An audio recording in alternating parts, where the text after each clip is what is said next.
Alors, aujourd'hui, j'ai décidé de vous raconter une histoire qui m'a beaucoup touché depuis fort longtemps. C'est une histoire vraiment date, mais c'est une histoire qui est toujours d'actualité et qui peut changer des vies.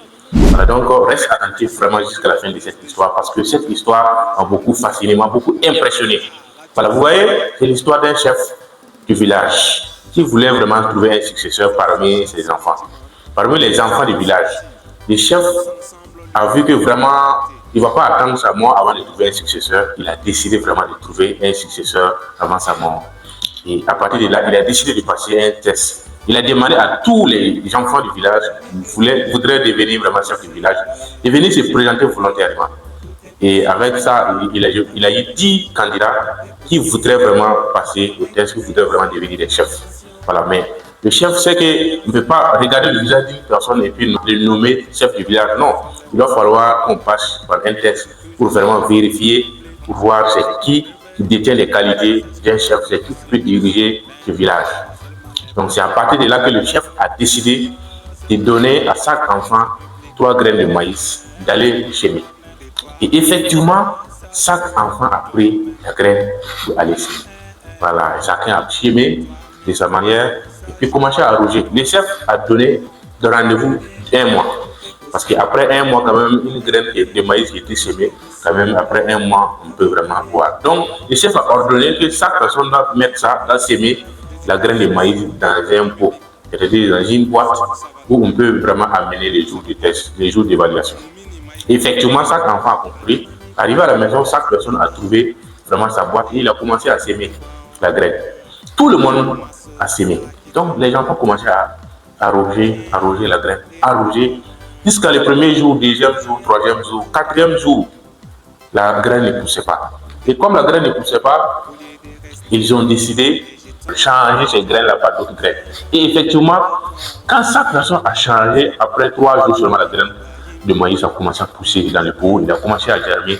Voilà. C'est-à-dire tous les 9 autres, l'enfant ont décidé de changer les graines.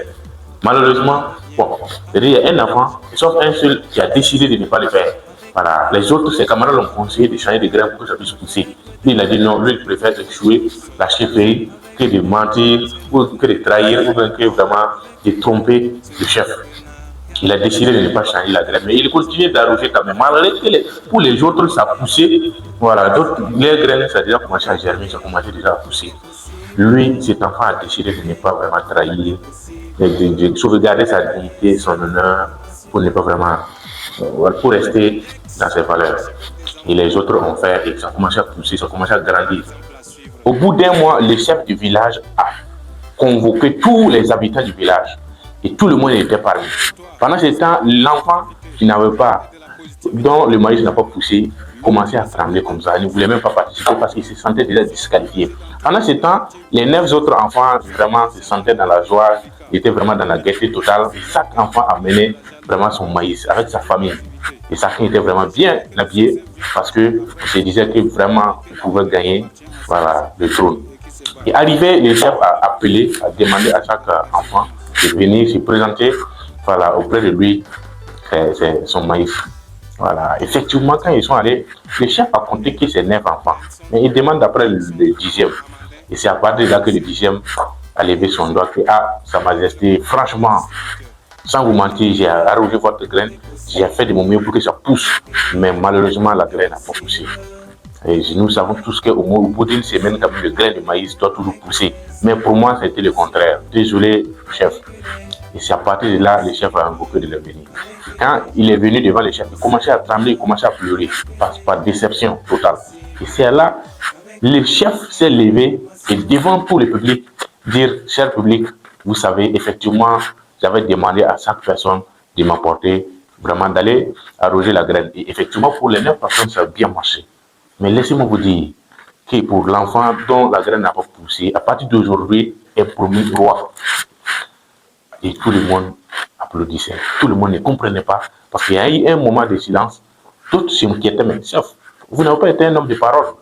Voilà. Pourquoi vous avez promis que c'est celui qui va bien garder son maïs, qui va bien diriger le trône, qui va vous remplacer, qui va vous succéder. C'est là le chef a dit que non, effectivement, j'ai si bien dit ça. Mais laissez-moi vous dire que tous ceux qui ont envoyé les 9 enfants que vous voyez devant vous, avec les maïs, ce sont tous des enfants qui sont malhonnêtes, qui n'ont pas vraiment l'honnêteté en eux. Voilà, parce qu'ils ont essayé de trahir. Et la qualité principale d'un chef, c'est l'honnêteté, c'est la justice et c'est la droiture. Les graines que je leur ai données, ce sont des graines pourries, ce sont des graines bouillies. Une graine bouillie ne peut jamais, au grand jamais, germer. Voilà, donc c'est là que j'ai compris automatiquement qu'ils ont remplacé ces graines-là. Et voilà, lui, l'enfant que vous voyez, a préféré rester honnête. Voilà, au détriment de la chefferie. Il a préféré garder ses valeurs morales, voilà, au détriment vraiment de la chefferie. Et c'est parti de là, les gens ont commencé à comprendre réellement que c'est vraiment un enfant béni, c'est un enfant vraiment poli et c'est un enfant intègre. Et à partir d'aujourd'hui, l'enfant est devenu chef du village. Il est demeuré chef pour toujours. Voilà. Donc, cette histoire nous dit que quoi? Que lorsque vous voulez vraiment réussir votre vie, lorsque vous voulez devenir un homme de grandeur, il faut rester honnête, droit et juste. Il ne faut pas chercher à trahir, il ne faut pas chercher à mentir, il faut rester honnête, sincère, jusqu'au bout pour gagner, pour mériter ta victoire, pour mériter vraiment ton honneur. Parce que tu peux avoir des milliards sur cette terre, mais tant que tu n'es pas honnête, c'est-à-dire ton honnêteté ne sert à rien. Voilà, il est suffisant, il est préférable d'être même un mendiant honnête que d'être un président malhonnête. Parce que si tu es président avec ta malhonnêteté, un jour, mendiant même n'aura pas envie de toi. Il y a certains mendiants qui n'auront même pas envie de te saluer. Donc voilà pourquoi nous devrons rester honnêtes à tout moment pour pouvoir vraiment réussir notre vie. Donc c'est cette histoire que j'ai décidé de vous partager aujourd'hui.